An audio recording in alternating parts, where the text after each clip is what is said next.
नमस्कार दर्शक बंधु आपण मानकु स्वागत। आज आम डिस्कसन करने को जाउछंती कि गोटे गेस्ट फैकल्टी एडवर्टाइजमेंट आसी Sambalpur university jar walk in interview अच्छी से तार वॉक इन इंटरव्यू डेट होची 9 डिसेंबर 2024।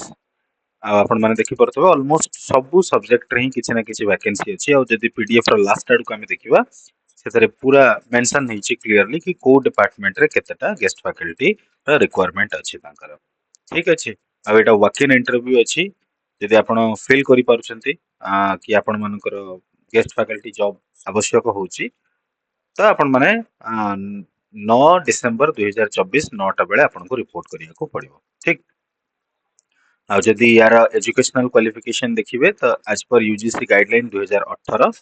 आउ से आउ गोटे कंडीशन रखिछंती कि जदि समान को पीएचडी किबा नेट क्वालिफाइड कैंडिडेट समान को न मिलुछंती ताले समाने पोस्ट ग्रेजुएट डिग्री करिथबा पिला मानको मध्ये कंसीडर करि परिबे। तो ये गोटे भलो इनिशिएटिव अछि तो मो हिसाब रे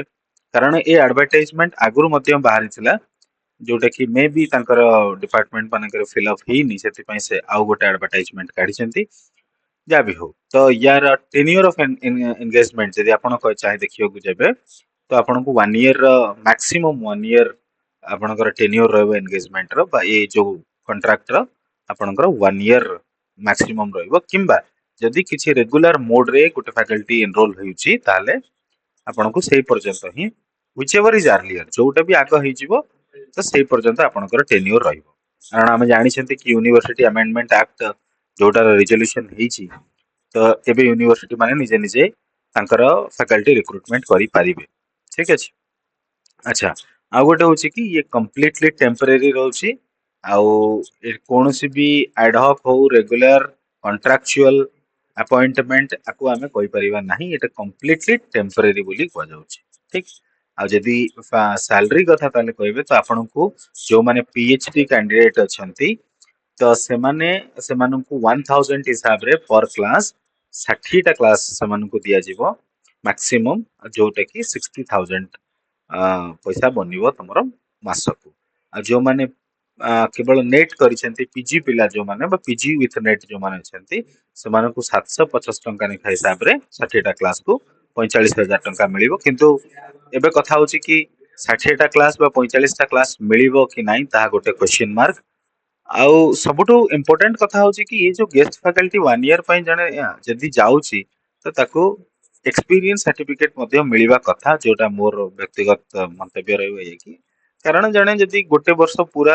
इन्वेस्ट करूची गोटे यूनिवर्सिटी रे जाईकी तो ताको एक्सपीरियंस सर्टिफिकेट दबा उचित किंतु जेहेतु माने टेम्पररी लेखुचंती तो एक्सपीरियंस सर्टिफिकेट दबाटा गोटे क्वेश्चन मार्क हे जाउची। एनीवे तो यही थला इंफॉर्मेशन आउ किछि हां एडी आपण देखि परिबे एडी डिफरेंट डिपार्टमेंट रे केते केते गेस्ट फैकल्टी रो वैकेंसी अछि आपण माने ताको चेक करि परिबे। हां आउट इंपोर्टेंट जिस हला कि मोड ऑफ सिलेक्शन आपण देखंतु जनरल मतलब कैरियर मार्क जदी आपण देखिबे 30 मार्क्स होउची रिसर्च डिग्री जदी आपण पखरे एमफिल किबा पीएचडी अछि ताले आपण को 20 मार्क्स मिलिबो। डेमो क्लास ता कि 5 टू 10 मिनिट्स आपण डेमो क्लास देबे जोटा को से माने 15 मार्क रखिचंती आ रिसर्च पब्लिकेशन जोटी आपण को पाखरे नेशनल हो बा इंटरनेशनल जर्नल रे किछि पब्लिकेशन अछि ताले 15 मार्क आपण को मिलिबो। तो एया होची मोड ऑफ सिलेक्शन मोटा मोटी ऊपरे तो आपण को जदी कन्वीनियंट लागुची ताले आपण माने आकु अप्लाई करंतु आउ ये होची एप्लीकेशन फॉर्म तो आपण आकु फिल करिकि आपण जेतबे वॉक इन इंटरव्यू को जिबे तो आकु फिल करिकि आपण 9 डिसेंबर 2024 सकाळ 9 टारे रिपोर्ट करिवे। यही थला इन्फॉर्मेशन। Thank you.